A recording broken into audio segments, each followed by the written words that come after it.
Welcome to the Business Behind the Scene podcast with Francesca Moi, where we talk all about real business problems, real solutions, and getting actual results in your business.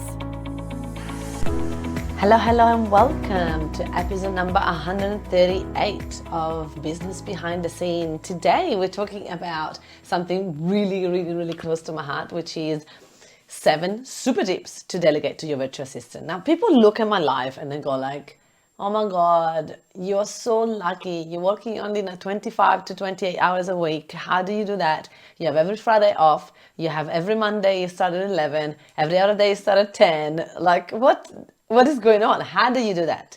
Listen, I'm able to do this because I've invested in my time. People say that you don't get your time back, but you do. If you get a virtual assistant, you do if you get people that can do the work for you. And I find it so fascinating because so many people think that virtual assistants, because they're from the Philippines or because they're not English speaking, they're not going to be able to do the work. They're not going to be able to do complicated stuff. It is just a story. Virtual assistants can legit do everything. As long as you have created a procedure, a system, and you monitor closely, you supervise it, you are going to be able to let them do everything, which is so good. So like literally anything that you got to do more than once, you're going to think about, okay, what do I do when I do this thing? And a lot of people think that, oh, but it's unique to each client, or it depends, or this or that. It might be different sometimes, but I'm sure there will be like, bits that are the same. So you could be like, okay, when a client is making this much money, when a client has got this problem, this is what we do. When a client has got that problem, this is what we do. So it's like you got to start to see a pattern in this task and the things that you're doing every day for you to be able to then create a system and delegate it. I love delegating at the point that my ex used to think that I was lazy. He used to say to me, why do we have to have a cleaner when we can just do it in the weekend? And I'm like, why would we have to clean in the weekend when we can spend quality time together and be stronger and be happier and then go to work fulfilled because we spend the weekend loving and spending time together rather than cleaning the house. Like, that's not fulfilling to me. That's work. And I'm already working all week. I don't want to work in the weekend as well, especially doing something that I hate. So for me, delegating has always been something that I'm like, how much is my time worth? Do I really want to do this task? And so I literally, one of the first steps is, number one, is list down the tasks that you don't enjoy doing, right? Or you know that your time will be better spent in something else. Because this is the thing, sometimes people are like, oh, but I enjoy doing that. Oh, but I enjoy doing some admin. Oh, I enjoy doing bookkeeping. It's like, I get it. But imagine if you spend this time in money-making activities or in sales or in marketing. Imagine how much your business will grow. The other day I was talking to a friend of mine, and this person was like, all right, Francesca, I'm calling you because I want to motivate you to make cold calling today. And I said, no, I don't do cold calling. It's like, well, how do you get the business? Like, you are on fire. How do you get all these clients? I said, I get hot leads to knock on my door. And it's like, how do you do that? I'm like, with marketing, with strategy, with putting content out there and putting a call to action for them to show me if they want more. And if they want more, that's when I contact them and I get them to book a call. I don't do cold calling. You're crazy? No, that's not fun. I mean, some businesses can and do, and it works, right? It might get you to a certain point, but eventually you got to start to strategize something that's going to be faster, right? And so these are the things that you got to think about. If you list down all the things that you don't enjoy, but also think about the things that it's not worth for you to spend time in.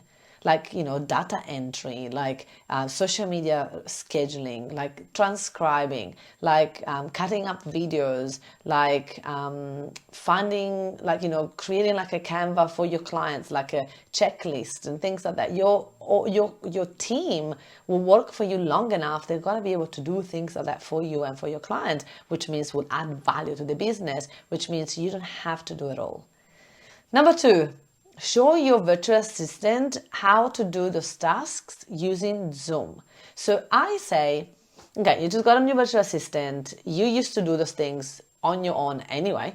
So you might as well now do them for the next week or two and letting your virtual assistant watch you. So you do them on Zoom, share your screen, get your virtual assistant to watch you work, then you record that call, your virtual assistant, and this is step number 3, right? You record the call so that the virtual assistant can refer it back. And that is priceless, right? Because you're going to work, you're going to do the steps. And usually, I don't know you, but when I show people how to work, I usually get ideas. I'm like, oh, actually, I should do it this way. Actually, this is a better way to systemize it. Actually, this is what we should do moving forward. I usually don't have time to do it this way. I would love to do some research. I usually don't have time, but now you can.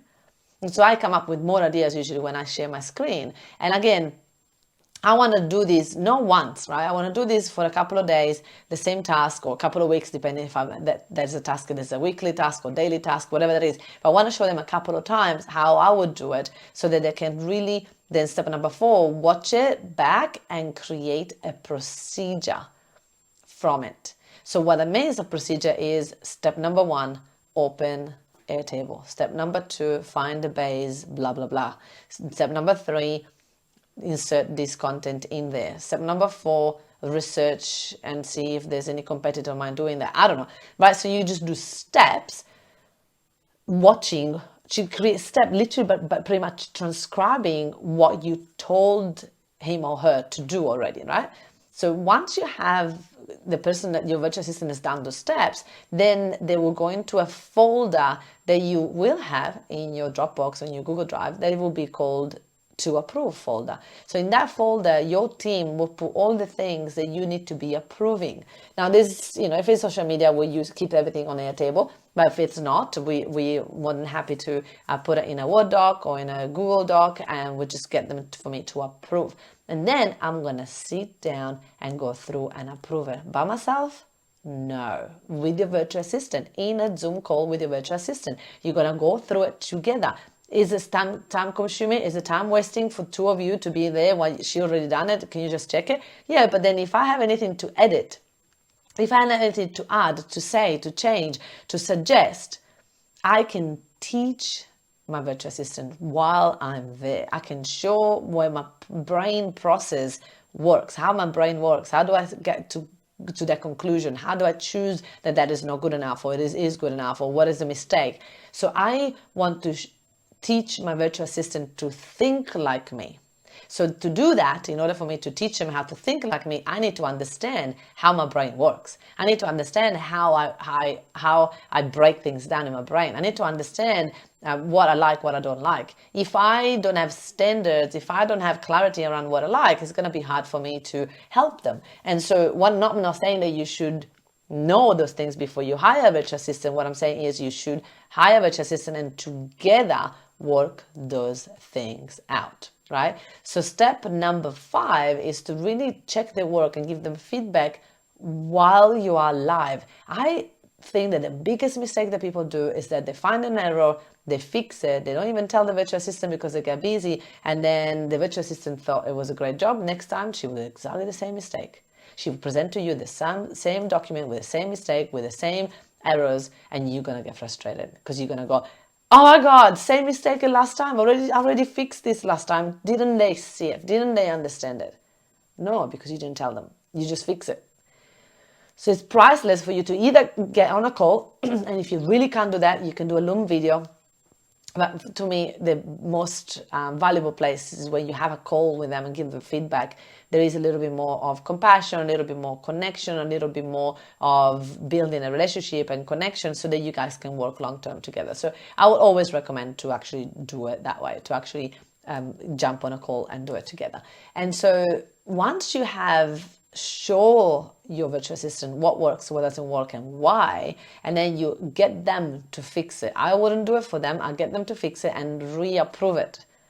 And I know that this sounds very long and very time consuming. It's faster if I just do it. I hear you the first time. The second time will be a lot faster. The third time will be even faster. And then eventually it will be 5 minutes for you to just do the whole process. But it's going to take patience, it's going to take commitment, it's going to take consistency for you to work together as a team to get this momentum going. Another way that I do it is to monitor, track changes. So there's an option in Google, and there's an option in Airtable, and I'm sure that Word documents has got it too. And there's tracking errors. So if I'm making any changes, I track the change so that the virtual assistant see what I deleted, what I've kept, what I changed, anything. So I just want to make sure that if you don't give feedback in a live call or in a Loom video, then just make sure that you track your changes so that they can see exactly what they changed, and the virtual assistant has to go through it. Now, another thing that I do sometimes, I get them to give feedback on what they offer, right? So I get them to go and watch what they did, give them feedback and say, do you like what you created? And they're like, oh, maybe not, maybe I should have done this, maybe I should have done that. Yeah, I'm like, yeah, exactly right. And so I love to empower them, for them to actually watch it back and give them some feedback. So they learn what works, what doesn't work, what I want, what I don't want. And so that we can work longer, more.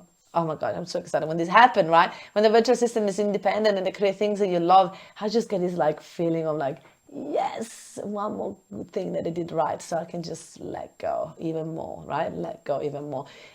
And then the final step, number 7, is learn what are the strengths and what are the weaknesses, and then start to, in your brain, start to map out for the second person.